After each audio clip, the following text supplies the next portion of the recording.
So we're starting the very last bit of material that we're covering this semester, and we're looking at this thinker, Thomas Aquinas, who I think maybe some of you have encountered before.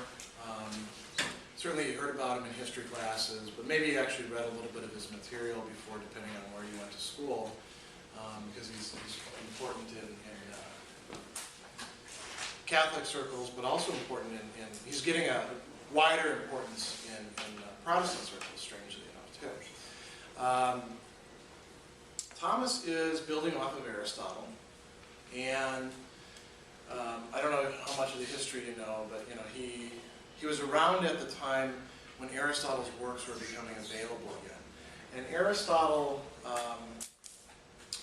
you've been looking at his views on virtue and happiness and the point of human existence and how we ought to live together. That came as a sort of revelation, sort of pun intended, to all these Christian thinkers who, up until that time, had been looking at things in somewhat different ways. Aristotle gave you these very fine analyses of what makes the human being work, what is virtue, what are vices. And so Thomas wanted to bring together all of these things. He wanted to bring together all the other Christian thought up until his time and Aristotle. And the reason he did that is because he had this basic idea that truth is truth. And whether it's coming from a distinctly religious source or a philosophical source, if it's truth, you want to take it in and you want to try to do what with it? You want to try to synthesize it, to bring it together, to make it all fit. And you guys do things like this in your life, right? I mean, your whole college process has been about taking all these different things that you're learning from all these different sources, different textbooks, different classes, totally different disciplines, and trying to figure out what do these have to do with each other? Well, how are these connected with each other? And not just, abstractly, right? But in your life. So you guys, to go back to that McIntyre thing, you guys have all been grappling with certain kinds of questions. And as college students, one of those big questions is, what does all this stuff have to do with me? How does this connect with me? And, do I have to act in one way over here, think one way over here, and then think a totally different way over here? Or can I bring them together? Can I make them all fit? I'm going to close the door because it's a bit noisy.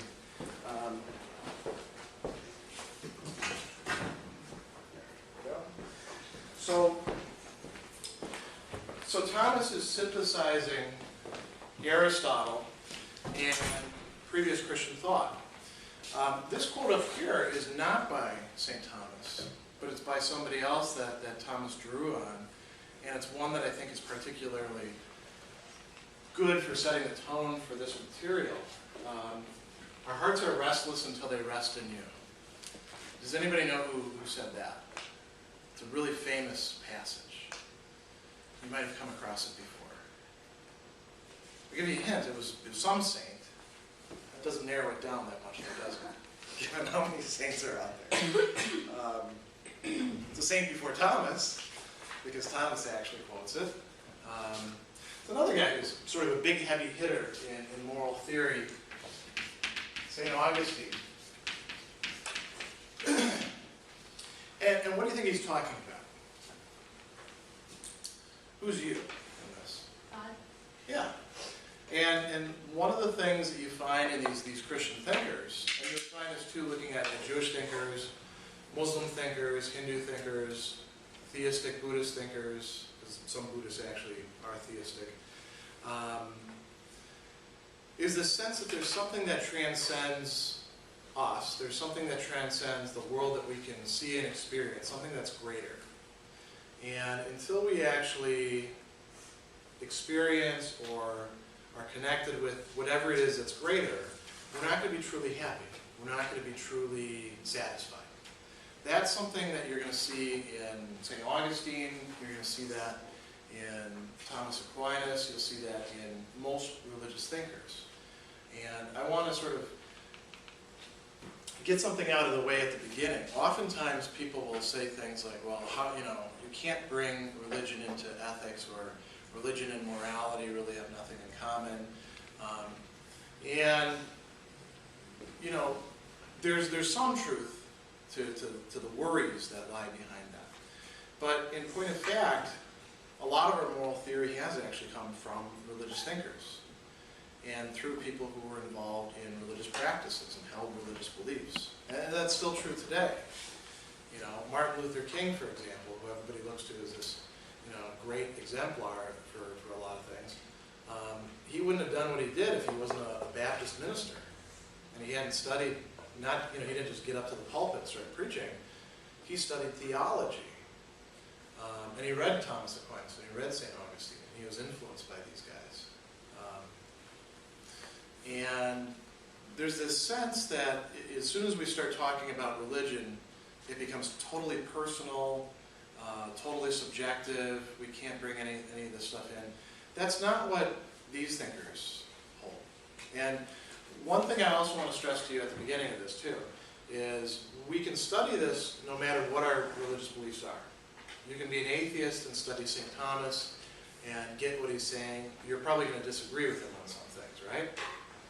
You can study St. Augustine, and if you're an atheist and you think that the you there is God and that there is no such thing, then of course you're going to disagree with St. Augustine, but you can at least understand what he's saying. And so that's the sort of approach that we're going to take with this. We're not going to presume that anybody has any particular religious belief in this classroom. I'm not going to make this about my own views for or against things. We're just going to try to look at what Thomas is saying and try to understand his perspective. And as you go through it, one thing that you can see that Thomas is not doing, he's not just simply quoting Bible passages, is he? He's not just saying, the Lord saith, so therefore shut up and do it. Or, don't ask questions. He's actually exploring a lot of questions in here. And again, this is something that you may not associate with religion. Even if you're religious, you may not associate this with religion because you may have had sort of an upbringing of the sort of shut up and believe it kind of variety some of us had at one point. These great thinkers, their view was God gave human beings reason, the capacity to think, something that elevated them above the animals, the other animals, because we're still animals, right? And God also put a desire in human beings, this is what we're going to talk about with Augustine and even more with Thomas, put a desire in human beings that goes beyond the sort of things that we have been talking about so far this semester. Think about all the different goods that we've put on the table, so to speak. You guys have brought this up a number of different times. What are these goods? Well, pleasure. You all like pleasure, don't you? Anybody here who doesn't? We talked about this with Aristotle. If you don't like pleasure, there's something actually wrong with you. Probably wrong with your body. Maybe something haywire in the brain, right? But pleasure doesn't totally satisfy, does it? Think about all the pleasures that you've experienced in your life. Candy bar. Candy bar tastes pretty good while you're eating it, doesn't it? First bite tastes better than the second bite. Already it's starting to sort of decline. There's diminishing returns. Then after you've eaten it, you might want another candy bar because you're no longer having the candy bar. And it works the way with many other pleasures too. Even with intellectual pleasures like reading. You read a book and you're reading it and you're like, wow, this is great, this is amazing stuff. How much of that do you actually carry around in your mind and retain afterwards? You actually have to go back to the book sometimes, don't you? If you really enjoyed it and start that book working again. What are other goods? Well, deeper goods, relationships. A lot of you brought up friends or family. Can those totally satisfy you? Some people think that they can. Some people think, I'm going to get married, and I'm going to find the one, and then everything is going to be smooth sailing after that. And all of my desires will be satisfied by this person. Does that usually work out that way? No? We make, shows and movies about it. I've brought that up many times this semester with narratives. But you guys have seen that sort of thing too. Maybe some of you have experienced it too. If you've fallen in love and you thought you met the one, which would be kind of early on, actually, frankly speaking, for you guys. But when you're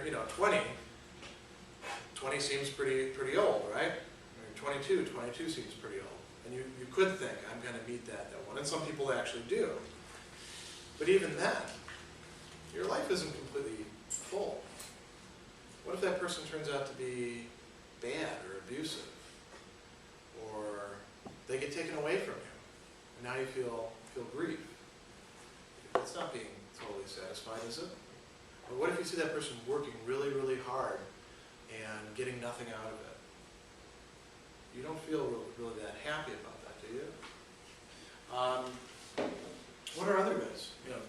People try to pile up lots of money, houses, cars, all sorts of other material goods. Do those truly satisfy? I mean, think about the things, the physical things that you've desired recently. Just want to get this game. Can't wait to play this game. Or what else? If I could just get that article of clothing. Paging through something, watching something on TV. What are other things like that we desire? I'd love to have that house. Pinterest is sort of have any of you explored Pinterest? Yeah. Some of those boards have titles like, I want this. This is what I need, or gotta have this. And what are they pictures of? Sometimes it's food. Food is consumed like that, right? The whole pleasure of food is in consuming it, and then maybe looking at it before you actually dig in. Houses, places to go on trips, clothing. Some of it has to do with weddings. A lot of it actually, there's Pinterest things where people will put all this wedding planning stuff into it. The wedding's over very quickly, isn't it? After all that planning. None of these things will truly satisfy, according to somebody like Augustine. What does he mean by restless? Our hearts are restless. They're not fully satisfied. They can't finish looking for things. Even when they're enjoying something, they're kind of looking off to the side and saying, well, what about that? Even when they're enjoying, say, friendship or a relationship with a person, they're still thinking, this isn't fully it. They're restless until they rest in you. Augustine, he's a great guy to read. I don't know if any of you have read his Confessions. Augustine tried it all out. He's one of my favorite saints in part because he sinned so much. And he said, maybe pleasure is the good. Let me try this out as much as I can. And then he got to the end of it and said, oh, that didn't work. He tried study. He actually joined a cult for some years just to try to get answers about things. He tried relationships. He tried all sorts of other things until he found his solution, which was being connected with something transcendent, something that could truly satisfy. And what was his test for that? Does it actually truly satisfy? Augustine is very experiential. Thomas Aquinas is less so. Thomas Aquinas is much more intellectual as you're reading through this, right? You don't see an awful lot of passion there, an awful lot of, well, I tried this and it didn't work for me. It's more general, isn't it? So I think that's a good frame of mind to put yourself in thinking about this. And I don't actually want to start with the first question in the reading that Thomas addresses. I actually want to skip to the very last one in our reading for today, which is question 5, article 8, whether every person desires happiness. Because that's really fundamental, isn't it? Now you notice that one of the things that Thomas does is he doesn't just say, okay, here's the question, here's the answer, okay, we're done, let's go home. He actually considers other possibilities, doesn't he? He says, these objections. He says, not all desire happiness. Nobody can desire what they don't know, since the apprehended good is the object of the appetite. But many people don't know what happiness is. This is evident from the fact, as Augustine says, some thought that happiness consists in pleasures of the body, some in a virtue of the soul, some in other things. Therefore, not everybody desires happiness. If happiness is really somehow God, and we'll talk about how that can be a little bit later, does everybody desire God? Does everybody center their life around God? What's your experience? Yes, no? Everybody you know is on fire for God all the time? No. As a matter of fact, even if you are religious, you will often find yourself getting sort of lukewarm and later on feeling, oh, I didn't actually think about God at all today. If that's happiness, and everybody knows that that's happiness, then wouldn't we be desiring God all the time? Wouldn't we be like centering everything around God? So, this is a real objection. If that's what happiness is, and we all do desire happiness, then shouldn't we all be, just doing God talk constantly? Thomas knows that that's not the case. And notice, he's writing in the Middle Ages, when they call it the Age of Faith. People were just as given to looking at other things and saying, hey, God can wait for a little while, back then as they are now. They struggled with the same sort of problems as we do now, just in different forms. So he says, not everybody desires happiness. What's another problem? The essence of happiness is the vision of the divine essence. But some consider it impossible for human beings to see the divine essence. So you can't see it, you can't desire it, can you? I mean, think about all the different things that you didn't desire when you were a kid that you do now. What are some things that you desire now that you've had a little taste of them, that you didn't desire when you were 8 or 12? What's something you've experienced here at Marist that now you want, yeah? Well, it's kind of like on a grander scheme, but like being independent. Mm. Like when we were younger, like we always relied on our parents, but like now that we're at college, there's a certain level of independence that we gain. Yeah, I don't think any of you would be happy in going back to the relationship of dependence that you had at 8 years old, would you? Now that you've actually experienced life on your own? Maybe something catastrophic happened to you, then you'd be okay with that. But that would be a big assumption. Anything else that you didn't know you desired until you actually ran across it?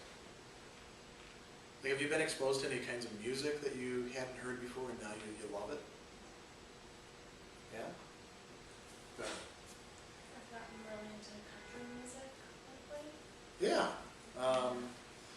Music is one of those sort of things where just being provided an intellectual description of it is not going to cut it. You actually have to hear it.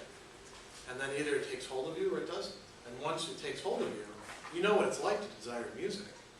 It's strong, isn't it? If happiness, as Thomas says, is seeing God face to face, seeing what God really is, how can any of us desire that? Can we claim that we've seen God face to face? So if God is something sort of like music, you haven't heard country music before, or actually listened to it, you're not going to desire it. Then maybe we don't desire that either. And if that's happiness, maybe we don't actually desire happiness. Then he says, this is another interesting one, Augustine says, that happy is he who has all he desires and desires nothing amiss. But all do not desire this. For some desire certain things amiss, and yet they wish to desire such things. So not everybody desires happiness. Now, amiss, that's not a term that we use often, do we? Is anything amiss with you? We come in, well, how do we say that in our English? Wrong. Yeah, is anything wrong? Are you okay? We ask people. Do people sometimes like things to be screwed up? What are some ways in which people do this, from your experience? Yeah. I think of two examples. Like one is when something bad happens, you kind of need to react to it by being sad for a while. You don't really want to be cheerful. Like, I don't know. So you kind of like being in I think you're right. a melancholy state. And then some people, I guess, kind of like drama. I guess that's a good thing. That's a good way to describe it. Some people enjoy generating situations in which they get to act in certain ways. I guess that's what we mean by drama. And often it involves conflict, right? And conflict is not a good thing by itself. Some people enjoy being unhappy. I mean, it's one thing if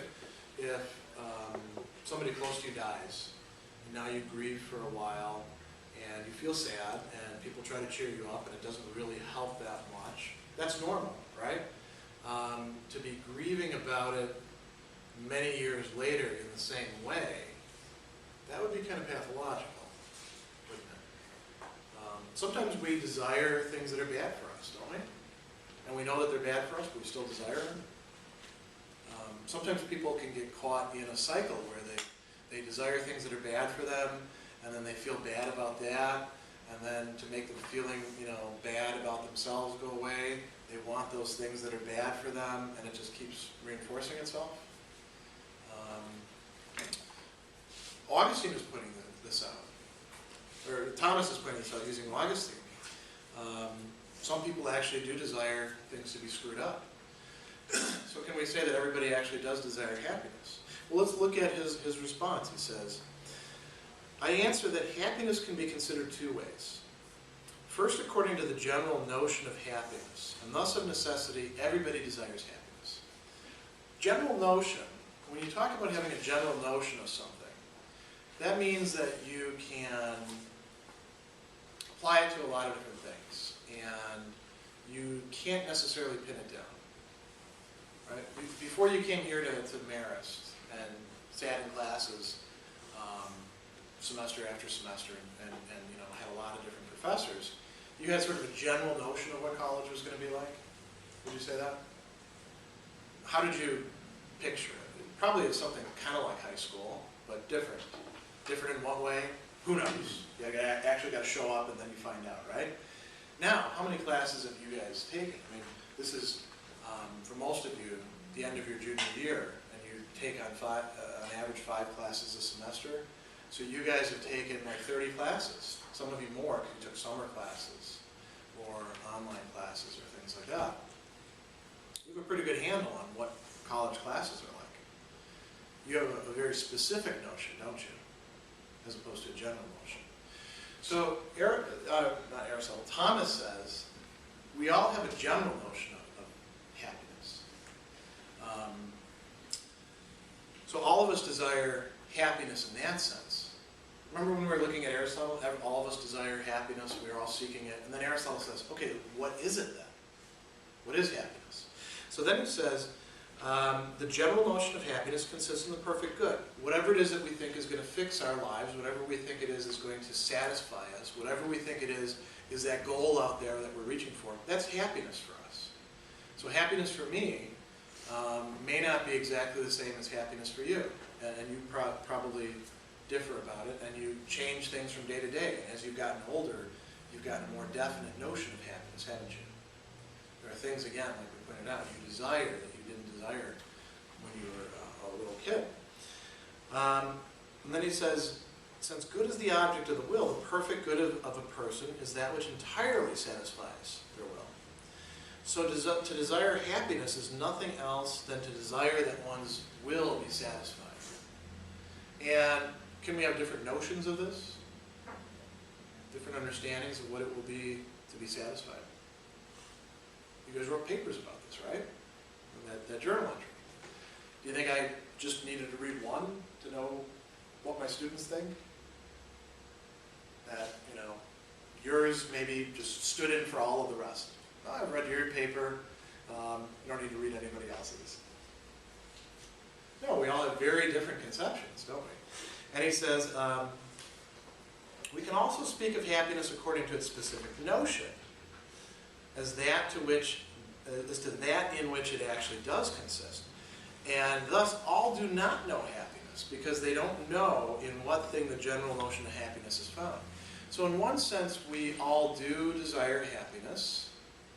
We all pursue it, because we all have our own pictures of it. We all have our own images of it. But if what will make us truly happy is actually this, and you're not pursuing that, and you're not desiring it, then you're not desiring what will in fact make you happy. You're desiring something you think is going to make you happy, like success, for example. All of us do desire success. I still do myself. You know, when I publish an article, it makes me feel good. You know, somebody says, come give a talk here, it makes me feel good. That's something I do desire. Student evaluations, you know, pretty small on the scale, admittedly, but if I get good evaluations, you know, that's kind of a success. That feels kind of good.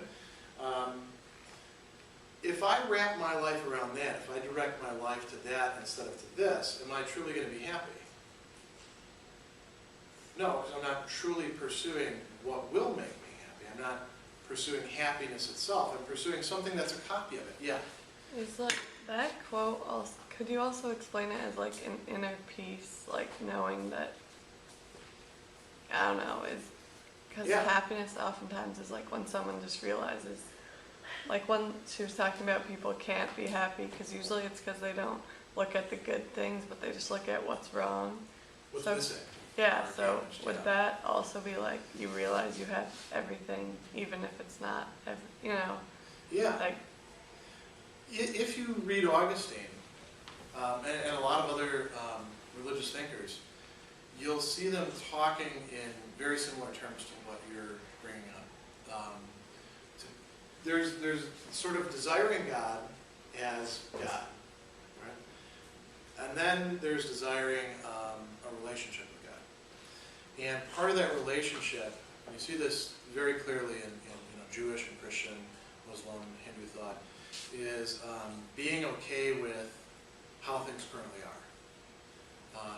Rather than saying, I believe in you, God, but you're such an awful God. Look at all this crap that you put me in, right? That's not the sort of relationship with God that these religious thinkers stress, although that's a possibility, isn't it? You can believe in God and hate God, be angry with God, be totally unsatisfied with your condition. To be at peace would mean something like saying, well, you know, this isn't everything I wanted, but maybe this is actually the best thing for me. Maybe I have to learn how to appreciate what I've got. And then you're right, people do feel a sense of peace. And you could read what he's saying as rest, as peace. So, yeah, I think you're exactly right. Let's look at some of his replies to these objections. He says, sometimes, you know, we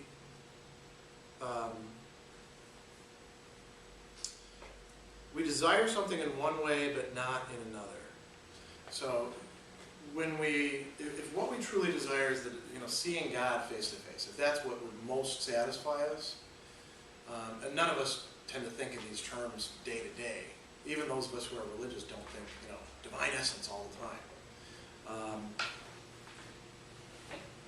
He says, happiness may be considered as the final and perfect good, which is the general notion of happiness, and the will naturally tends towards that. But it can be considered under special aspects. And then under these sort of things, what do we think will make us happy? What do we actually start pushing ourselves towards? What do we choose to pursue? What do we choose to place highest in our rank of values? That's not necessarily going to be God. As a matter of fact, that may take a lot of work. You know, being at peace takes a lot of work, doesn't it? One has to actually, you can't just snap your fingers and say, all right, inner peace. There was a great episode of Seinfeld, it's kind of an old show now, right? Where one of the characters got into this kind of cult-like thing, and he would just say to himself, serenity now, whenever he'd get into a conflict, some sort of situation where he'd feel bad. And of course, by the end of the episode, and the episodes are only, you know, like, what, 26 minutes? He's already fuming and angry, and it's not working. You can't just say to yourself, okay, I'm going to be at peace. It would take some work. It would take some development, some changing of the attitude, some using your will to modify itself, to steer yourself towards that. Let's look at the third objection. Sometimes people want things that's screwed up. Sometimes people want to be themselves screwed up.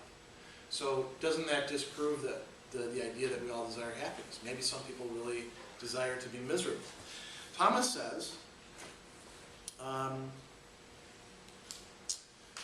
when it comes down to it, he says, if we understand happiness to be those things that human beings desire according to their apprehension of reason, it doesn't belong to happiness to have certain things that they desire. Rather, it belongs to unhappiness, insofar as the possession of such things hinders the person from having all that they actually do desire. So, this is a little bit tricky to think about. When somebody wants to be unhappy, and you know people like this, right? Why do they want to be unhappy? What is going on with them? I mean, there's a lot of different possibilities for that, right? It could be some damaging event in their life sort of steered them on the wrong course, and now they just want to stick to what feels safe for them. Or we talked about that cycle where somebody desires something that's bad for them, they pursue it, they enjoy it, now they feel bad about themselves, and to cover up that, then they engage in what is bad for them. And you can think of a lot of different examples of these sorts of things. Relationships that are bad for you. Abusing drugs. Being a mean person. Being very confrontational with other people. That's not going to make you happy, is it? Thomas says those people, they actually still do desire happiness, but something has gotten screwed up. They're pursuing something that will make them happy in a certain way. It'll satisfy a desire in the short term, but it's actually setting up roadblocks. He doesn't use this term, but I think this is a good way to think of it. It sets up roadblocks to what would actually make them happy ultimately. It may actually even set up roadblocks to the sort of earthly goods that make us happy. I mean, if you're a mean person, because you kind of like being a mean person, are you depriving yourself of some other goods that people, before Thomas Aquinas, say Aristotle, thought were important for happiness? How about relationships? Can you be a really, mean person, a jerk to everybody else, and have good relationships? You guys have been on the brunt of that, right? You want to hang around with somebody who's sour all the time and criticizing you? There's some people you actually can't have a good relationship with. Does that mean that they don't desire relationships at all? Maybe they desire it, but they desire it on their terms, in a sort of unrealistic way, some way that can't be realized. So let's look now at some of these goods that are actually desired by us, that people do think happiness consists in. And Thomas talks about three different kinds of goods. One kind he calls external goods.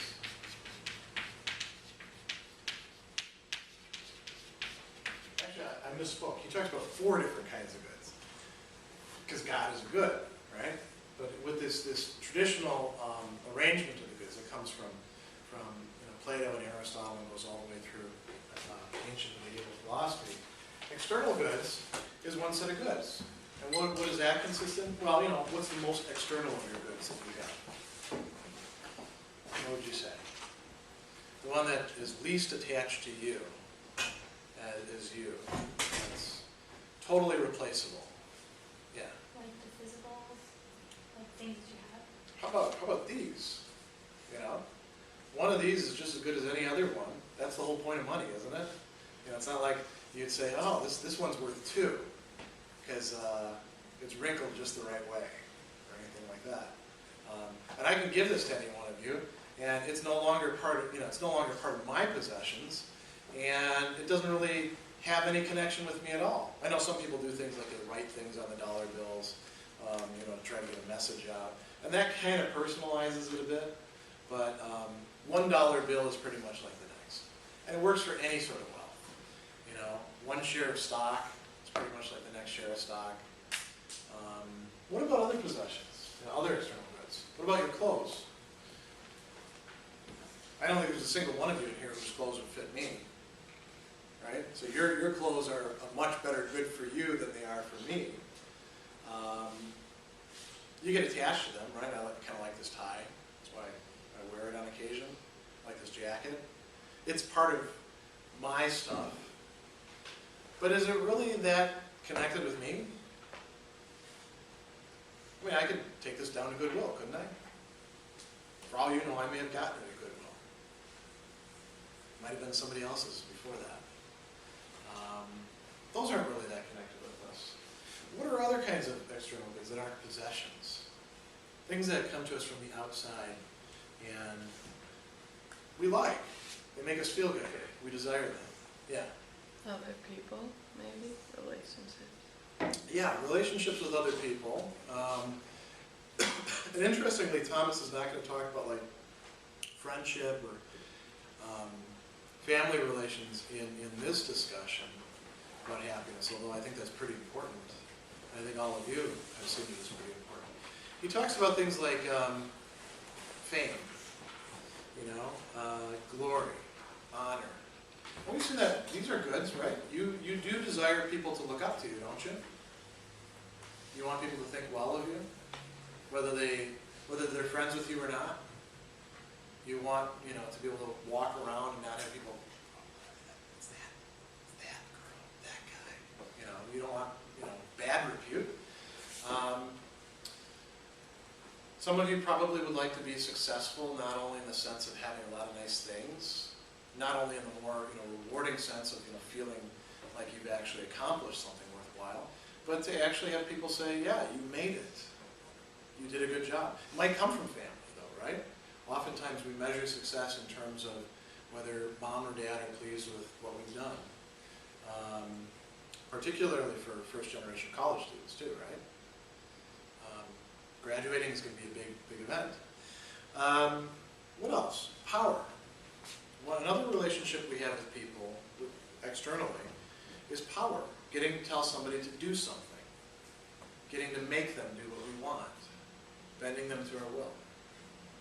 This can be as trivial as, you know, going in the restaurant and ordering the waiter around. Or as big as being the CEO of a corporation, the president of the country, anything, you know, where you have great power and you sometimes have the power of life and death over other people. Those are all, he says, external goods. I mean, the interesting thing about power is if somebody is not wielding that power well, you can replace them with somebody else, can't you? Power is something that you can have and it can disappear like that. External goods can go away very quickly. Can your reputation go away very quickly? It can take just one bad email, you know, or one person recording you on their phone, and it goes up to YouTube, and suddenly you're a pariah. You guys remember just a little while back, about 5 years back, again with Seinfeld, when the guy who plays Kramer got himself in trouble. Somebody was heckling him, and they got into a big argument, and then he started throwing out all these racial slurs. That destroyed his reputation overnight, because it went viral, right? But things could happen like that back in Thomas's time, too. So what else? What are some things that are less easily taken away from you? Well, what about your body? Aren't there goods of your body that you desire? What sort of bodily things do you, or what sort of bodily conditions do you want to have? Yeah. Good health. Yeah, that's pretty important, isn't it? To be healthy. Particularly when you feel sick. There's, you know, all the other stuff kind of goes out the window, doesn't it? Oh, if I can just get better. I'll be such a good person. I'll never do anything wrong again. You know, you're saying, this is my greatest desire, just not to be coughing, or not to have the headache, or not to have the pain, or things like that. Health is pretty important. Are there other bodily things that we desire? What about looks? I mean, think about how much time and energy and money we put into our appearances. You know? Do people actually need to shower every single day? If they don't, they're not going to necessarily get sick. Do we have to put as many things in hair as we do? Or on skin as we do? Wouldn't utilitarian clothing be better than, a jacket and a tie? Maybe we should all have the same uniform and make things really simple for us. Or maybe, I should just have like Olive Oil, that character. She opens the closet and it's all a bunch of the same dress and the same skirt. Maybe I should just have this outfit, 7 times and just keep wearing the same thing. Why do we care about appearance? I mean, we've got people in here who are, fashion design majors and art majors. Why is appearance so important? Why do we care? We do, don't we? Go ahead. People judge you. There's a lot that. of people judge you by your appearance. Yeah, and that might also be a matter of external goods. And that also can shift very quickly too. You see these celebrity photos where it gets taken in a bad light. There's this famous one with Nick Nolte, his mug shot. And he looks just insane. What were you going to say? That's another important thing too. And that's a bit more connected with who we are. We want to portray a kind of self-image, and we may put a lot of work into it. I mean, if you're working out in part because you want to be healthy, that's one desire, right? If you're working out because you want to have an attractive body, that's another thing. That probably has to do with sexual pleasure. If you're working out because you're really interested in how you look to yourself, which does happen with people who work out too, they're the ones who are always looking in the mirror at the club. That has to do with one's body as well. That's a desire. Is that all there is? Just bodies and external goods? Some people think so. But Thomas talks about the soul, or if you prefer another term, the mind. And now, pleasure is interesting. Thomas thinks that pleasures include both the body and the soul. Some of our pleasures are pleasures of the soul. The pleasures that you actually take in your friends, in spending time with them, that's a pleasure of the soul. That's not a pleasure of the body. But there could be some pleasures in the body involved, like you play sports with them, right? That's physical activity, that feels good. But the feeling that you have with them, even the feeling of being on the same team, that's something that you have because of your soul, not because of your body. What are other goods of the soul? What are other things? Now, too, by the way, we're getting to things that are much harder to take away, things that are much more who you are. What are other goods of the soul that you've been experiencing or developing? Yeah. Would those be things like virtues, Yes. like knowing that you are a certain kind of person, that you hold certain virtues in value? Yes, exactly.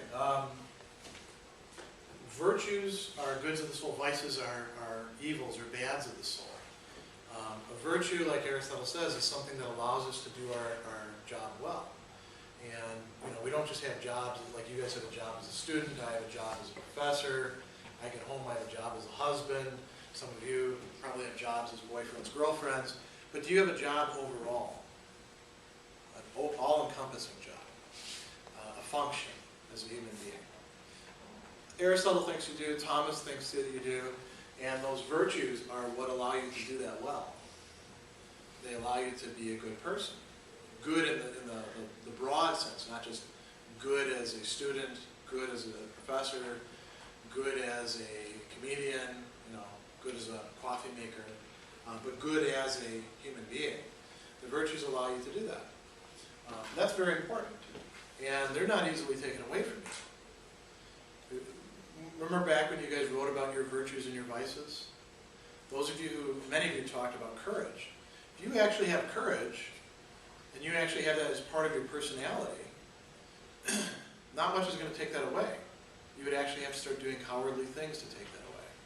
Or maybe, God forbid, your brain gets damaged or something like that. But that's a little bit different. But what else? That's the moral dimension of your human being. Yeah? Your feelings, like how you react to certain situations. Like if you get sad or angry. Okay. Thomas doesn't talk about those in terms of goods, and I think a lot of that could be brought under the virtues, but there could be, I think that you probably could say there's a good just to having the emotions that you do, regardless of whether they fit into a virtue or not. Think about love, for example. When you feel affection towards another being, or friendship, the kind of really high-level friendship that we talked about when we were talking about Aristotle. That would be a good of the soul too. What were you going to say? Well, off of his, I was going to say the experiences that make you react that way. Oh, that's interesting. Yeah. Thomas also doesn't talk about that, but yeah, the experiences that you've had that make you who you are. In a lot of cases we might think of those as being about the body, but the body had those experiences, and now where do they exist? They exist in your memory. So the people that you've encountered and had talks with who influenced you, the places that you've been, the things that you've seen, all those sort of things that have changed you and made you think about things and made you feel certain things that got to the very roots of who you are. Maybe actually shook you or changed you in that process. Yeah, those are goods of the soul. And very often we associate who we are with our memories. If you look at all this sort of science fiction-y kind of movies out there, what's really you? Your memories are an important part of that, aren't they? What else? Now we're getting to something very, very close to another great good of the soul. What are you guys doing here at Marist College? Besides enjoying yourself, learning things about yourself, maybe developing moral virtue, what are you really developing? Knowledge. Yes, knowledge. Knowledge, skills, intellectual dispositions. Are you guys better researchers now after 3 years? Is that just a matter of like having kind of a list of things to do? Or is that part of who you are now? What do you think? If I give you an assignment, like I did with the paper for this semester, if I give you an assignment, and I'm not going to do this, because you already have it before. Let's say I gave you an assignment today, and I said, I want you to go to the library, and I want you to find this quote by Augustine, and tell me what the context is, and then find 3 other authors after Augustine who quote this. I think you could do it, couldn't you? Do you think you would feel as confident about that when you first came in here 3 years ago? Maybe a few of you, but most of you know. Could you tell somebody else very quickly, just on the spot, exactly how to go do that research? Or is it more something that you now kind of know within you? It's part of the fabric of what you do. Could you make a list? Right now, if I asked you to do that, how to solve that particular research problem? See a few of you nodding your heads. Or would it be easier just to take somebody over to the library and then guide them around, and then when they ask you questions like, why are we looking over here, then answer their questions? Would that be easier? If that's the case, then you have developed what Thomas and Aristotle call an intellectual habit, an intellectual virtue. He doesn't talk about the virtue of research or anything like that. He talks about other ones, but I think that's an important one. What are other things that you know? What about all the things in your major? Is what's in your head the same thing as what was in your textbooks? Why don't we just hire the textbooks then, instead of hiring you? You know, or a computer that has, you know, read those textbooks. Why should we hire you? What do you bring to the table? Employers will, you know, ask you things like this. What do you actually bring to the table? And I think that you can actually point to things in each of your fields. You have a lot of different fields here. You know, an eye for being able to tell what is likely to be pleasing to other people's sensibilities. You know, what's likely to be able to be marketed about, and how to do it. What are some other majors we should think of here? Somebody in education here? Yeah, okay, so that's one which involves a lot of intellectual skills. So these are all goods of the soul. Don't people pursue all these things as if they are the good, the kind of happiness? Thomas says that's kind of a mistake. And he tells you in these questions why these are particular mistakes. What's wrong with that point of view? So let's look just at the first one, having to do with wealth. He asks, couldn't happiness be wealth? I mean, there's something to that, isn't there? We do need wealth to be happy, Aristotle says. And can't wealth buy us all the other things that make us happy? Or at least some of them? Shouldn't we try to go out there and make a ton of money first, and then we can worry about what's going to make us happy once we've got the money that we can buy those things with? No? Why not?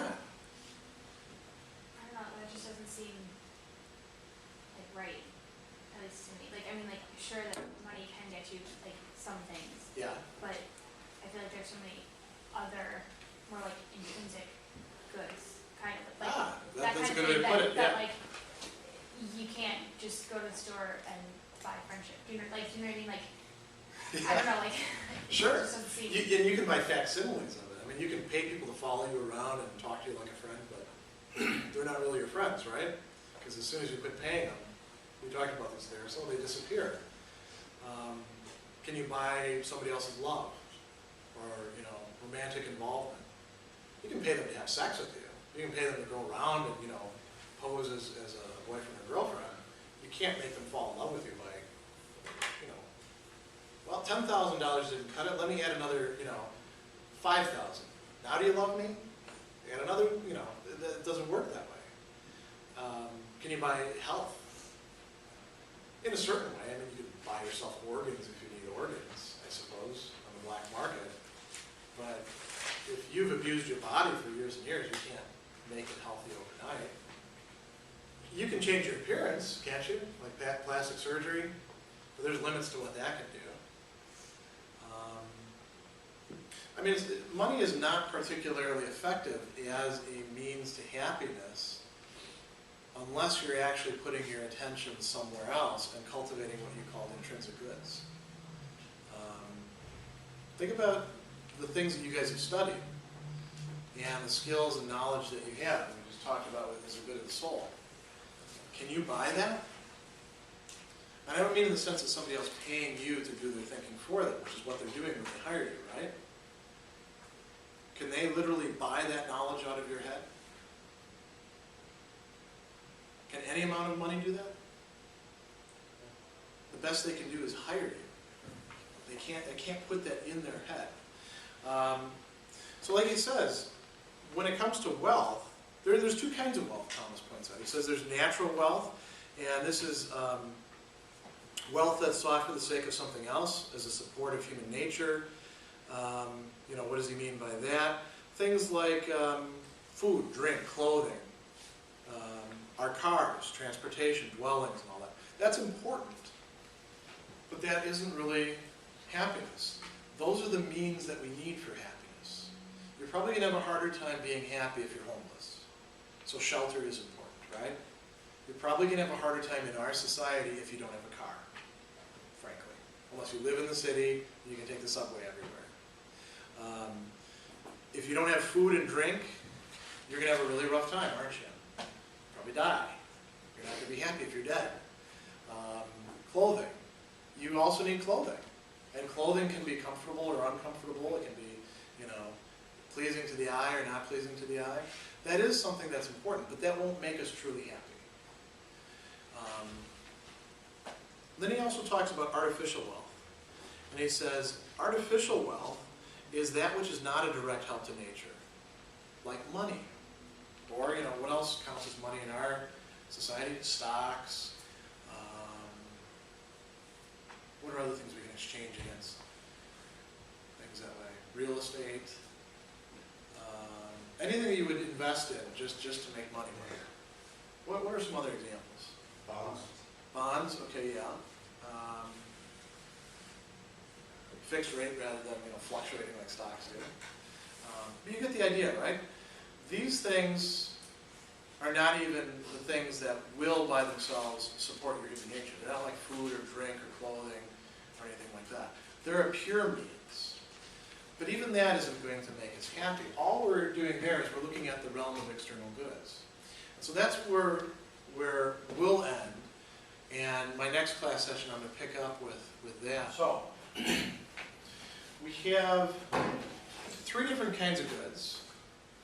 External goods, goods of the body, goods of the soul. And Thomas is going to explore each one of these as a potential candidate for happiness, because people do in fact often think that these things are happiness. They are what will satisfy them. They are what they can find rest in. Thomas says that when you're fully satisfied, desire rests, the will rests in the good that it desired. So if you thought that wealth would actually make you happy, the test for that would be go out there and make a ton of money, or accumulate a lot of possessions, and then see if you're actually happy. And if you don't want to do this yourself, how else could you do this? Look at other people. Watch what they do. See whether making a lot of money or accumulating possessions makes them happy. If you think that power is what makes people happy, like think back to Thrasymachus, right? Thrasymachus just wanted to be in charge. He said, you got to take power. That's the best thing. Because once you got power, you get to do what you want. You could actually do that yourself. Or you could look at other people who've had power and see whether they're really happy or not. So Thomas is doing something like this, very similar to what Aristotle was doing, and similar to what other people in virtue ethics do.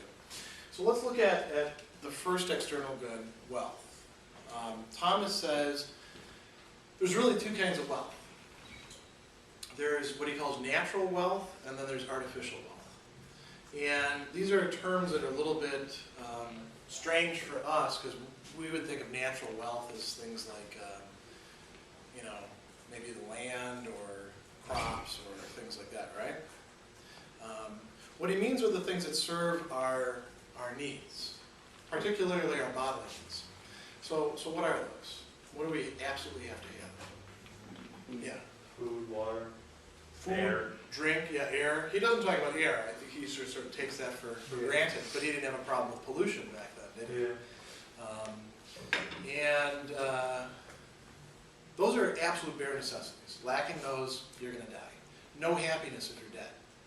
That's the end of the story. What else? He talks about clothing, shelter. It's very difficult to be happy if you're homeless, in any full sense of the term, isn't it? I mean, none of you, I hope, have been homeless, but you can certainly imagine what it's like. Maybe some of you work in soup kitchens or things like that. There are other, things that would make it difficult to be happy as well. It would probably be pretty difficult to be happy in a prison, wouldn't it? In part because of the dangers, in part because of the environment, in part because you lack freedom. What else? He talks about cars or transportation. We need that, don't we? It's interesting to see somebody in the medieval times talking about transportation, because we often think of them as if they just stayed in the same place and never did anything. Thomas was from Italy and actually spent his time, his adult life for the most part, teaching in Paris. Sort of like an immigrant, being somewhere else. What else? Well, all those sorts of things. These are things that we need for our body, for our lifestyle, you might say. So, what other kinds of wealth have we not put in there? What else are we missing? We would call those things possessions, right? This is my possession. Your shirt is your possession. That umbrella is your possession. What are other things that we call wealth? Yeah. Abstract things from the abstract. Okay. Friendship. That's a different kind of good. We wouldn't think of a friendship as wealth. We would think of that as something, in some ways, more permanent. What do you consider to be wealth? I'll give you a hint. Every 2 weeks, you should probably get some of this when you're working. Money, yeah. Well, the primary type of wealth that we're used to is money, but it consists of other things too, like real estate, stocks and bonds, other things which stand in for money or are supposed to produce money, right? Bank accounts. Bank accounts contain money. Now, can accumulating a ton of money be happiness? Well, let's think this through. Let's sort of try to be as sympathetic to that view as possible. That's what Thomas would advise. Maybe what you ought to do is go out and make a ton of money and do that until you're, say, 40 years old. And if you do that and you take every opportunity you can and you work really hard, you could probably be not just a millionaire but a multi-millionaire by the time that you're 40. And then can't you just take the rest of your life, another 40 years, and really enjoy yourself with that money? Do all the things that you would like to do? Can't it buy you everything that you need? Yeah. Well, I know a lot of people that they work for a long time and then they're finally done. A lot of cops do it because of the pension system and stuff. And they're done after a while and they have a good amount of money saved up. Yeah. And they work more just because you can't. People do it after retirement too. They keep working because you can't just kind of not do anything because money you can't buy. To me at least, money can't really bring happiness. It's other things. It's a means to things that might make Are us helpful, happy. yeah. Yeah. Let's say you've screwed up your relationships or you didn't have any relationships because you put all your time into your work. You worked 80, 90 hours a week. Now it's time. Now you're going to settle down and get serious, or maybe even to start dating. You're like 20 years out of practice, aren't you? It's going to be kind of hard. And can you just go around and say, I really want somebody to make me happy. I'm looking for not just somebody to do things with, companionship, not just sex, but also intimacy. I'll pay you $50,000 for that. That work? I mean, you can buy yourself, a trophy wife or a trophy husband, but we make movies about this. Those are not usually happy marriages, are they? There are some, but if they are happy, it's not because of the money. It's because of something else, usually, isn't it? Now, this is not to say that money isn't a good thing, right? It is important for us. As a matter of fact, some of the virtues have to do with how we operate with money. What about all those other things? Sometimes people say, well, I don't need a ton of money, but I need the things that will allow me to live a fairly simple life. A nice house, nice car, a reliable car. It doesn't have to be fancy or anything like that. But, something that'll give me peace of mind. I'd like to have a garden so that I can grow my own, vegetables and be fairly self-sufficient. Is that enough to make people really happy? I guess I was going to say that it depends what you use money for. That causes it. If you're just buying big things, just it makes your name bigger. We're going to get to that in a minute. Yeah, that's fame or reputation. Like I really like what you said about like the garden, like you're paying for something that like really makes you happy on the inside, then I guess money is a good thing. Yeah, some people have the view that they can accumulate enough material things, now they're going to be happy. But Thomas points out, what's the point of having these external goods so that they can serve the body and the soul? So they have a value not really in themselves, but they're valuable for something else. That something else is where happiness is going to lie. The other thing that he points out that I think is really interesting in here is he's talking about money, and he says three things in these responses. It says, all material things obey money, so far as the multitude of fools are concerned, who know no other than material goods, which can be obtained for money. But we should take our estimation of human goods not from the foolish, but from the wise, just as it is for a person whose sense of taste is in good order to judge whether a thing is palatable.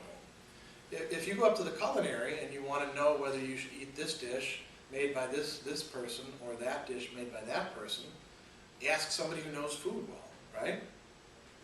Don't ask somebody who has terrible taste in food, who says, I just like to eat macaroni and cheese all the time. That's it.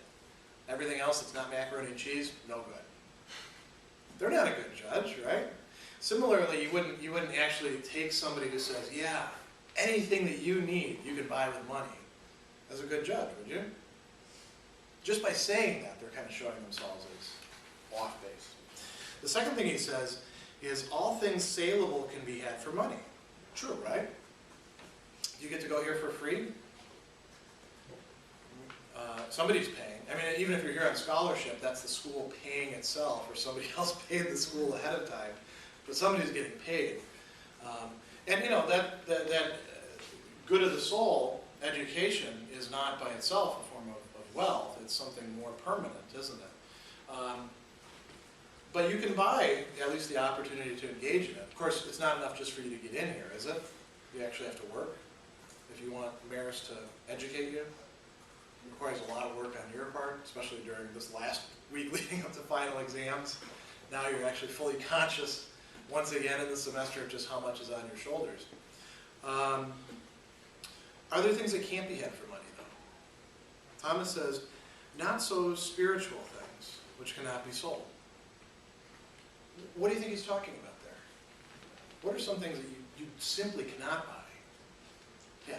Like relationships, so like friends, family, your significant other, but a meaningful relationship, because you can have somebody be your friend just because you got money kind of deal. Yeah. You can get sort of the shells of full relationships by buying people, dinner, taking them places, buying them nice things, even just like straight up paying them. I'd pay you $50 to hang out with me today. Yeah. It's kind of like what you said earlier, like there can be like somebody marries for wealth, Yes. but they're marrying for the wealth, not for the love. Yeah. There's actually an old adage about that too. When you marry for wealth, you have to earn it. You have to give away things of yourself, and you have to put up with some unhappiness. But like I said, you're only buying the shell of the relationship. You're not actually buying the kernel of it. You can't buy intimacy. You can't buy having been somebody's family member either, can you? These things that just sort of happen to you by virtue of who you are and where you were born and who you were born to. Can you buy a relationship with something transcendent? Thomas thinks that God is ultimately the highest good. Can you buy a relationship with God? I mean, there's websites out there that offer things like that. Do you think they're actually worth sending the money into? Probably not. Can you buy even knowledge by itself? You can buy books that contain knowledge. Can you buy the disposition that you guys have of knowing what it is that you do, being able to act on that knowledge? You can't even do that. The last thing that he says is really interesting. He says the desire for natural riches is not infinite, because they suffice to nature in a certain measure. So, I mean, you can get obsessed with shoes. and fill up whole closets with shoes. We usually consider that pathological, right? You guys have seen those hoarder shows? Good example of that sort of thing. People do that sometimes with clothing. You know, they have like a couple closets because they really, really like nice clothing. Food and drink. Can we be kind of hoarders with that too? Yeah, I mean, look at some people's wine cellars. Have you ever seen extreme couponing? I have, yeah. And Could that be, or is that, I don't know what that would fall under, because they're not really using the, I don't know if they end up using the food or not. But they usually end up using most of it or giving some of it away to charity. It depends on They how have to you hoard use it. for a time. Yeah. But there's an ultimate purpose to it. The hoarder shows are different in that these people are just accumulating this stuff and they think that that's going to make them happy. So on the extreme couponing shows, they're using it as a means for happiness. With the hoarder shows, they think the material goods are going to give them happiness. But for most people, there's sort of a natural limit to this. Do you need 5 houses? How many houses can you live in? More or less one. You know, I mean, you could have a summer house somewhere, but it's not much good to you unless you actually spend the summer there. How many cars do you need? More or less one. You know? I mean, you can have 30 cars out in the front yard. I guess if you're going to do that, you probably should spend money on building a parking lot, right? Or a garage. But you can only spend so much time in any given car. Even food, right? You can only eat so many steaks or sundaes or whatever. What about artificial wealth? The desire for that, like he says, is infinite. For it's the servant of disordered desire, concupiscence, which is not curbed. The desire for wealth the desire for money can become larger and larger and larger. And that's why you see that people who actually center their lives around money don't usually look that happy, do they? No matter how much they make, this is what it means to say that it's infinite. No matter how much they make, you can always imagine a bit more. Whereas I think many of us could actually be fairly happy with a certain amount of possessions. You could probably be happy with one house, a nice house, right? Probably be happy with one decent, reliable car. You probably, if you wear suits and ties, you probably don't need 50 sets, right? Maybe 7 is enough. I don't know. That we'd have to debate about, those who are sort of fashion inclined. Well, let's move on now. What about other external goods? He talks about honors. And he says, can honor, being honored by other people. Now we're getting to what you were talking about. Being honored by other people, can that in fact be happiness? That's certainly higher than just possessions, isn't it? It's in some way more dignified, more noble than just what you have. If you want to be honored, what do you actually have to do? You don't have to work for it. Yeah, and you have to have some sort of qualities that people actually like. Otherwise, they're not going to honor you. You have to, like you said, you have to put in work, time, effort, maybe even money. Other goods, you have to make sacrifices. But you actually have to have something worth honoring in yourself. But if that's the case, Thomas says, it's not the honor by itself that happiness consists in. It's what you're being honored on account of, isn't it? So if you're being honored because you're a particularly generous person, the honor itself is not going to make you happy. If you're really generous, you're generous because you recognize that as the right thing to do, and you like being that way. And you see that as an important thing to do. And you would do it even if other people weren't honoring you, wouldn't you? I mean, that's the test to see whether somebody really has that quality. Do they act like that even when nobody else is watching? Generosity would be a good example. These benefactors who don't make a big deal of themselves and hide the fact that they're giving things away, they're not looking for honor, are they? So honor itself probably can't be happiness either. Like he says, it can result from happiness, but happiness cannot consist within that. What about another kind of thing related to honor, fame or glory? as we would say, celebrity. Being in the spotlight. Don't people want that? A lot of people? They like that, right? Everybody should have 15 minutes of fame. Once you get that 15 minutes, it's probably not enough though, right? You know, this is a really interesting one because in all the professions that you're going into, there are going to be temptations. All of you want success. And that's good that you want success. Right? I'm glad that you don't want to be a failure, you know, because then we'd have different issues to talk about. But success by itself, people often come to take that as the measure for whether their life is full, whether it's complete. They think that being successful will satisfy them. And they measure that success not by what they actually accomplish, but by what other people think they accomplish, by how other people see them, by their titles, by, you know, whether they've got the corner office or, you know, I mean, you can actually change it around. You can go from a sort of corporate business thing, and if you're an artist, you know, you have the most, you know, bohemian loft or something like that. There's all different ways to do this. I kind of think, and I'd be interested to get your take on this, I kind of think that the whole hipster phenomena revolves around this wanting to be distinctive and have other people see just how distinctive you are, you know, because you're drinking, you know, some beer that otherwise only old men drink, or you're wearing clothing or glasses or something like that that other people don't think is cool, and somehow you make it cool.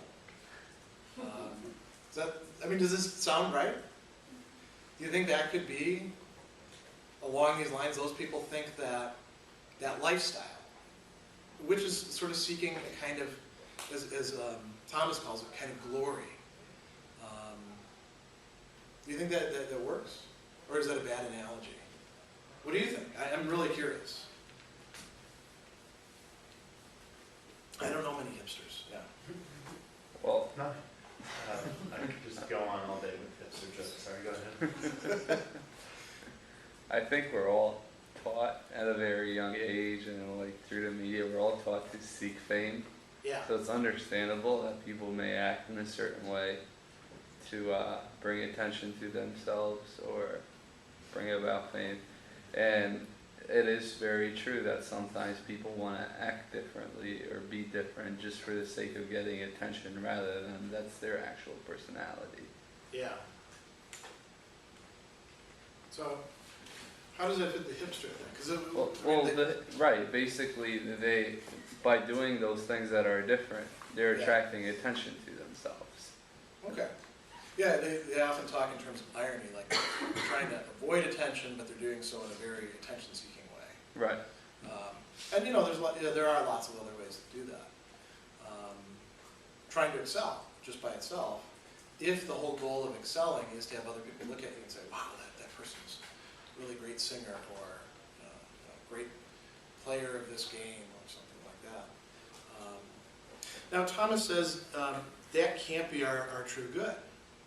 He says, fame or glory is actually false. In a certain way, it's less than honor, because honor at least requires that you have something good about you to honor, right? Can people have all sorts of fame or glory for, you know, crazy things that really don't have much to do with good character or happiness? Yeah. What are some examples of that? I feel like every reality TV stuff. Yeah, I think you're right. Reality TV shows, as a phenomenon, have made all sorts of people famous by just putting them in front of the camera. And you look at these people and you're like, I wouldn't want to hang out with you at all. I don't want to know you. And somehow yet we're drawn to watching them. Right? What were you going to say? The first person I always think of when I think of that is Paris Hilton.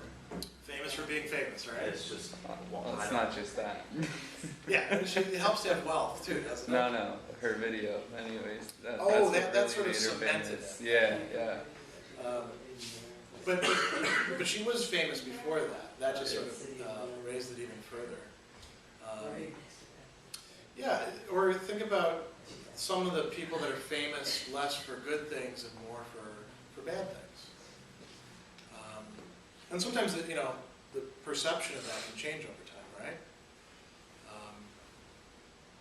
Who's probably the most famous bad person you can think of? Hitler, and what did you say? He does not count. That person. Wow. Yeah, I don't like Snooki, but yeah, she's no Hitler. Now, it's interesting. Close, but Now, a lot of people, even in Hitler's day, a lot of people recognized him as a genuinely terrible person, right? But how did he actually end up getting power? A lot of people thought he was actually a really great person, and they wanted him to be in power. And he had a sort of, fame and glory. And you can actually see this working as he's, writing about himself in his own writings. Sort of puffing up the image, you might say. Yeah, fame and glory can change rapidly over time. It's not a good measure of happiness, Thomas says. It's not a good measure of anything that would consist in happiness. He says, if you actually think about it, and again, if you bring in God, if you think about God's knowledge, and you compare that to human knowledge, how well do we actually know the goodness or badness of people compared to some divine being that has much better insight, that isn't diluted by its own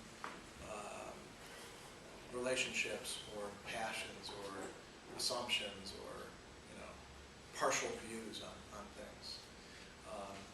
If glory was actually going to be something good in and of itself, it would have to be sort of in God's eyes, not in human eyes for Thomas Aquinas.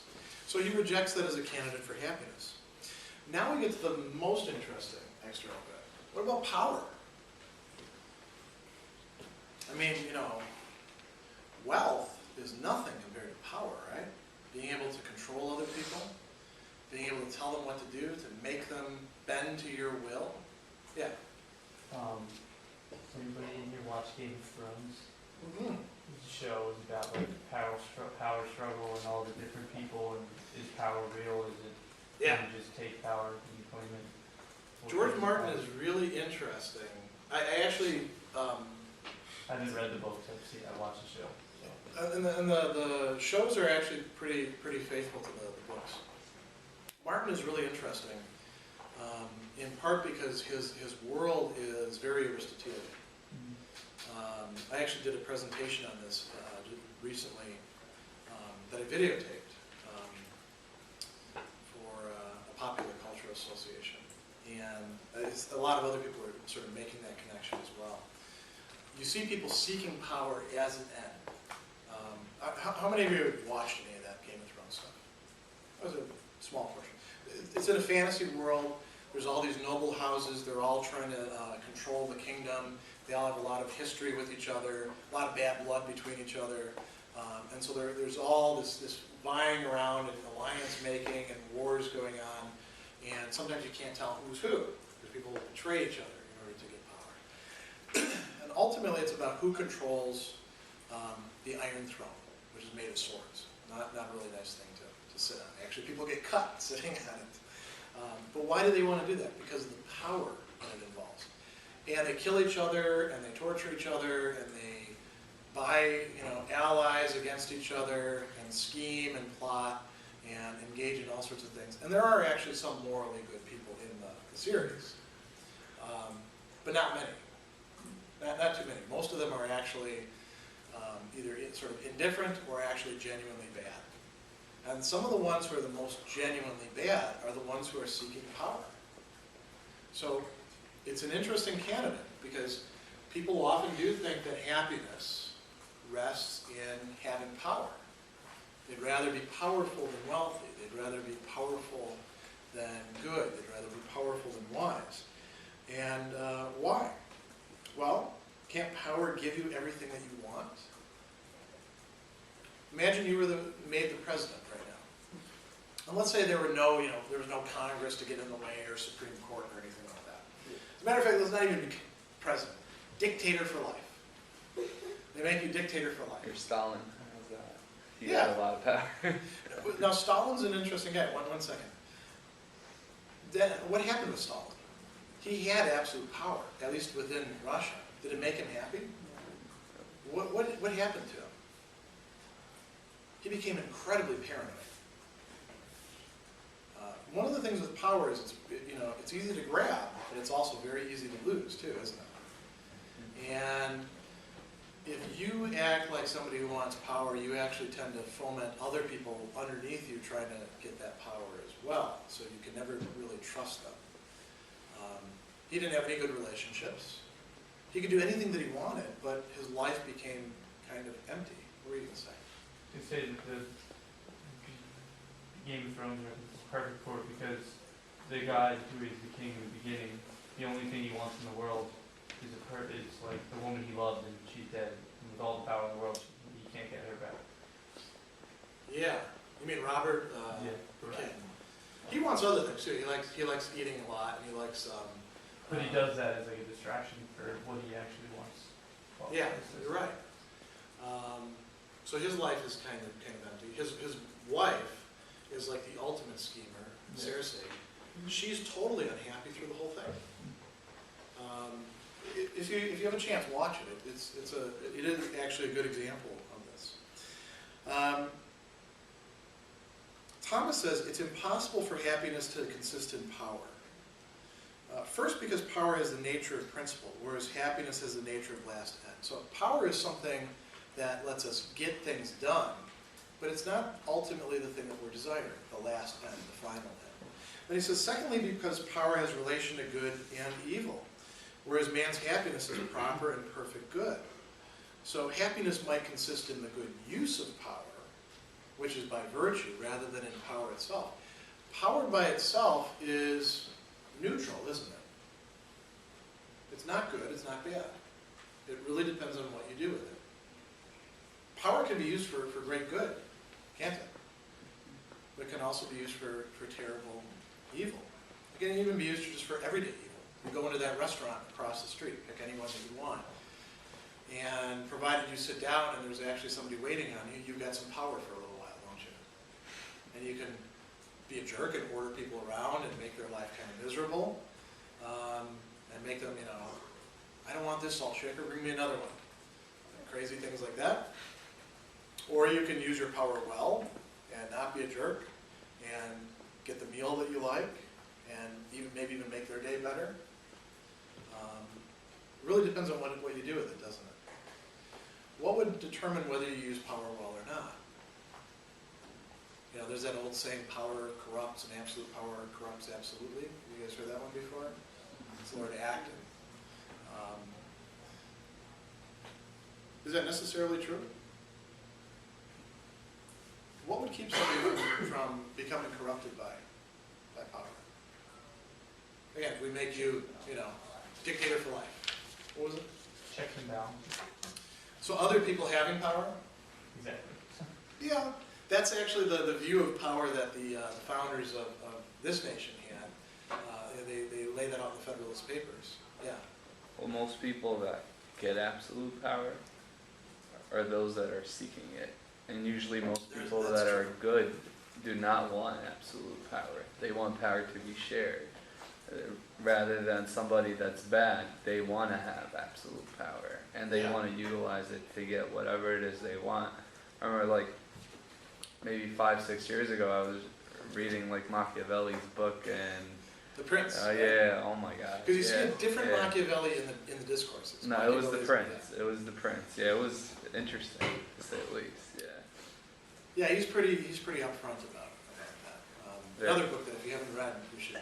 Yeah, he was mentioning is it better to be loved or feared, or what's the best way to go about ruling a place? So. Yeah. Well, all of this makes Thomas's point. Power, if it's going to be used well, it's going to have to rely on some other good that happiness then would maybe consist in. So let's talk now about bodily goods. What are things that we consider to be goods of the body that actually belong to us much more than power does, or possessions do, or reputation, or anything like that? What's the very first thing you think of in terms of the goods of the body? Yeah. What's that? Good health. Good health, yeah. Everybody comes up with that because it really is important. looks very different to you. And sometimes when you're sick, the only thing that you actually desire is just to feel better. Luckily, we live in a time when we have all sorts of medicines and painkillers. I mean, imagine being back in Thomas's time, when there wasn't much to heal you. There's other things, though. Appearance, good appearance.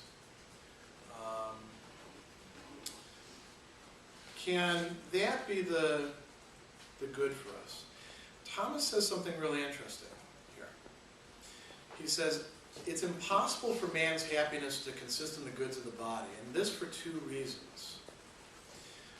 He says the first one is, if a thing is ordained to another as to its end, its last end cannot consist in the preservation of its being. Okay, so what does that mean? That's kind of hard to wrap your head around at first. Let me read it to you again. If a thing is ordained or ordered to another as its end, so one thing is ordered to another thing as the end of that thing, its last end cannot consist in the preservation of its being. He gives you an example. A captain does not intend as a last end the preservation of the ship entrusted to him. Why not? Because the ship is for getting things from one place to another. Well, your body's like that. Your body is not the be-all and end-all of your existence. It is for some people, but Thomas thinks they're sort of mistaken. Your body is something that lets you get around and experience things. Let's use an example with sexuality and intimacy and what we call conjugal love. Why do people get married? Well, there are lots of reasons, right? Not just sort of canvassing opinions. Could be because somebody gets pregnant. Better get married, keep up appearances, things like that. But what's the main reason why people want to get married? Yeah. Because they want like a lifelong partner. Yeah, they want a lifelong partner, and there's definitely a physical element to it. I mean, a lifelong companion, but also sex is involved. Otherwise, don't get married. Just hang out with the person. There's, no necessity to have what in older times was called a mariage blanche, a white marriage, meaning a marriage where there wasn't any sex. Well, the point of marriage is actually to be involved sexually. And then the companionship arises out of that and accompanies that. And then what's supposed to culminate from that? Just sharing a household, sharing bodies with each other? What's deeper than that? Yeah. Kids. Maybe. Kids could be, kids are a product of it. And Thomas certainly thought that procreation was a central part of marriage. Kids could drive you nuts, though, too. Wait till someone do have kids. Not knocking kids, but just being very realistic. But what else? Let's say the marriage doesn't actually produce any kids. Is it a true marriage? I think we'd say yes. Yeah. Maybe just like a connection between you and that person. Yeah, and a connection that can't be replaced, right? Where you get to know the other person as who they are. And that's not all happening through sex, right? A lot of it's happening through all the other, companionship stuff that's going on. But they're all connected somehow. And in a really good marriage, you have a sort of deepening of the relationship. And that's what we call conjugal love. Or some people call that intimacy. Well, you have to have a body to do that. Does that mean that the body is the primary good thing? No, that intimacy, at least with respect to marriage, that intimacy is ultimately the good thing that's coming about. That's not reducible to the body, is it? Because that person's body is going to change over time. I mean, that's one way you can tell whether a marriage is based on appearances or not, right? Somebody gets older, are they still attractive to their mate? Or the mate still want to have them around? If not, then it was, I guess, all based on just the body.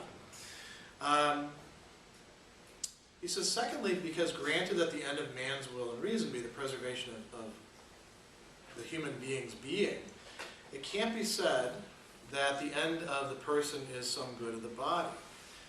We actually have a higher dimension to us. This is where we get to, probably should put goods of the soul higher than goods of the body. We have a higher dimension to us than just the body.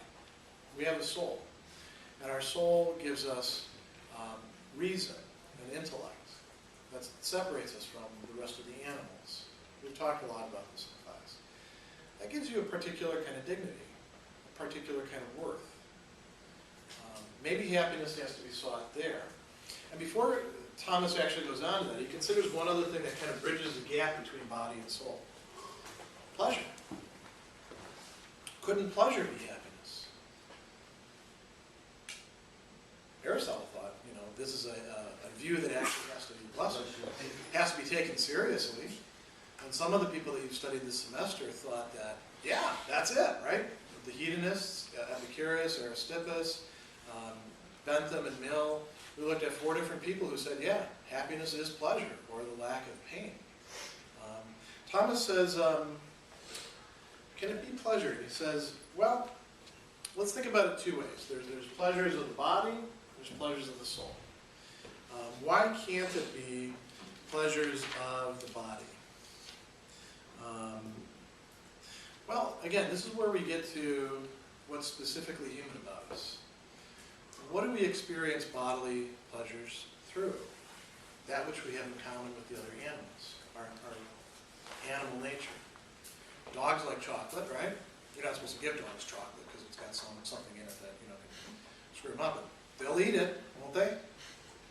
I had a German Shepherd once who actually ate I had all these chocolate bars that a friend of mine had sent to me from Switzerland. One of their main products. Not a lot else to send you from Switzerland. And the dog, I gave him bits of chocolate. I didn't know it was bad for the dog at the time.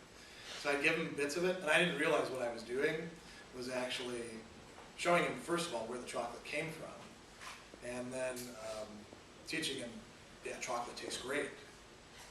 And I came home from work the next day, and he had actually taken, it was nice, he didn't actually eat all of it. He took half of the chocolate bars out of it, and he'd actually torn the wrappers off, and then eaten the whole bars of chocolate. So the dog ate 4 or 5 big chocolate bars. That's not good. I hope you. Now we could do that too, couldn't we? I mean, I could probably, that would be a lot of chocolate for me, but I could probably manage it. Willing to bet some of you might be able to eat that much chocolate at one sitting. But that's not happiness. That's gratifying us in a certain way. It's pleasure, and that's good, but it's not satisfying deeper dimensions of us, things that have to do with the soul. So what about pleasures of the soul? Maybe those could actually satisfy us. Those actually do derive from what's specifically human. Think about learning. Not everybody enjoys learning every single thing. Maybe some of you are more into ethics than others, some of you are more into philosophy than others, but there's something that you like learning about, something that you like thinking about, something that you like acquiring information and reflecting on, and acquiring a sort of good of the soul thereby, and you take pleasure in that. That's more specifically human. The dog doesn't sit down and say, I'm going to study this today. Just go out and eat something, or chase something, or act on instincts. And we have delight that arises from this. We feel a sense of the goodness of the object. And it's different than chocolate. Chocolate, there's a little aftertaste after you're done eating it, but then you drink some water, and now your chocolate enjoyment is gone. Right? I mean, maybe it satisfied some hunger, but oatmeal would do that just as well. Maybe even better, because the oatmeal's got fiber, it'll stick with you, right? What about learning something? Or what about the joys that you experience in listening to the kind of music that you really like? I think all of you can relate to that. Or friendship, the joys that you experience in friendship. Really deep, lasting friendship. Those are pleasures of the soul. You take delight in those. Thomas says, well, either those would be the perfect good, happiness itself, or they would be some sort of imperfect good. a share of happiness. And there he's saying, yeah, this is really important to us. We ought to feel pleasure in the soul. But what do we feel pleasure about? The enjoyment of some sort of good. So whatever good it is that we're enjoying, if anything's going to be a candidate for happiness, it's got to be that, not just the pleasure itself.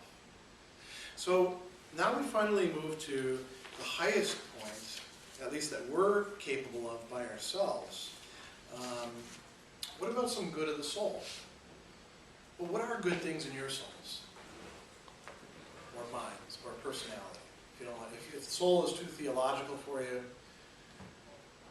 what would you describe as being more you? Something that you can actually be proud of and feel good about.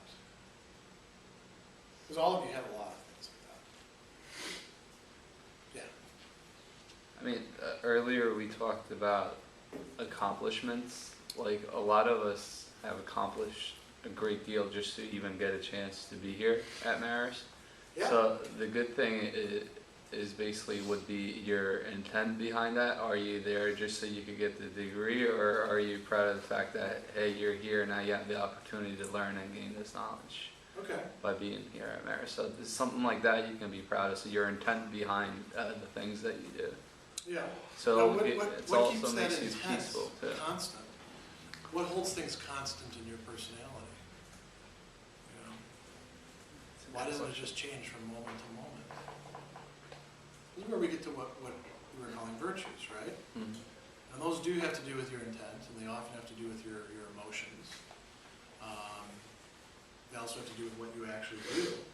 And they have to do with the kind of character that you can be dependent on to display. Those, virtues are goods in your soul or in your personality. Maybe that could be the be-all and end-all. Aristotle seemed to think it was something like that, virtuous activity. There were other things you need, like friends and wealth, but those are just extra stuff. It's really virtuous activity. Mhm. What else? Is there any other candidates for great things? That's the active life. We didn't talk about this when we talked about Aristotle, but there's a little detour that we didn't follow out, where we talked about the more contemplative life. What are you actually trying to attain here at Marist? Besides friendships, which are good, besides getting a job later on, which is good. Why would somebody hire you? Just because of your diploma? Certification? What are you supposed to be able to put on the table for them? Skills, yeah. Skills, knowledge, the sort of things that you've built into yourself. Intellectual virtues, Thomas calls those. And again, it has to do with the soul. What you know, what you've mastered, what you can actually talk about competently, what you can judge well in, what you also know how to research more to find out the things you don't know, that's part of you. That's established inside of you. That's why we can't just replace you with a robot or a computer. If we could, we don't need you. Right? It's very harsh to say, but that's the way the marketplace actually works. That's why we don't have elevator operators. Guys who just stand in the elevator and goes up and down, because that really didn't take an awful lot of intellectual development to flip a lever up and down. They were replaced. The things that you have, those intellectual accomplishments, those are something very good. Now, Thomas says something interesting here. He says these are actually very good. Could those be our last end? Could those be the final goal? Could those be the things that actually make us fully happy? You can think about your own experience and those of others. Can you actually be virtuous and be, very wise or intelligent and not be fully happy, be lacking something? You can. There can still be something missing. He says that if we speak of man's last end, it's impossible for that to be the soul itself or something belonging to it. Why? Well, whether it's a power, a habit, or an act, it would have to fulfill our desires completely, fully. He says, the human appetite, otherwise the will, is for the universal good, the greatest good. Here's where we get into a theological dimension.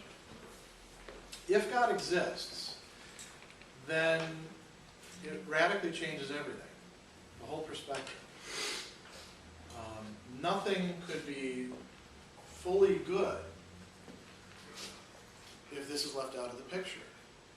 There would always be something lacking. Even if you were,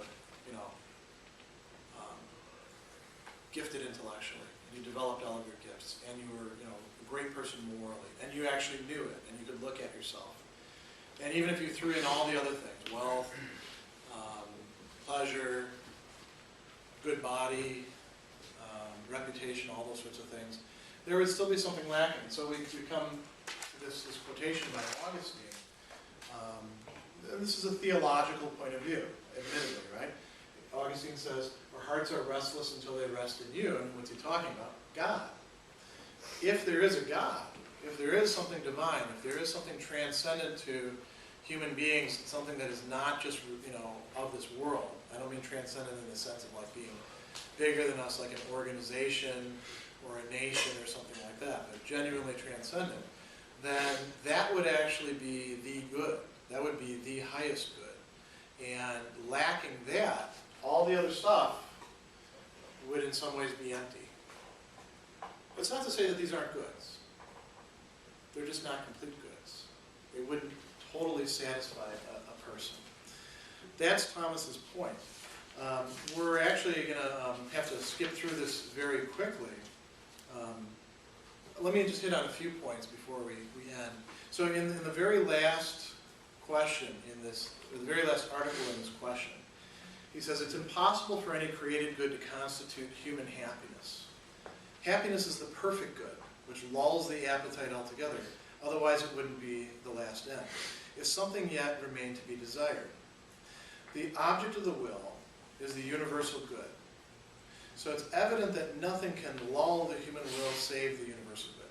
This is not to be found in any creature, in any created being, because they're all limited, but in God alone.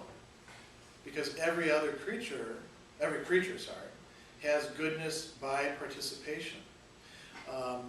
So what would that good be then? I mean, it's one thing to say, okay, God's the good, God is good, should be, looking for God or stuff like that.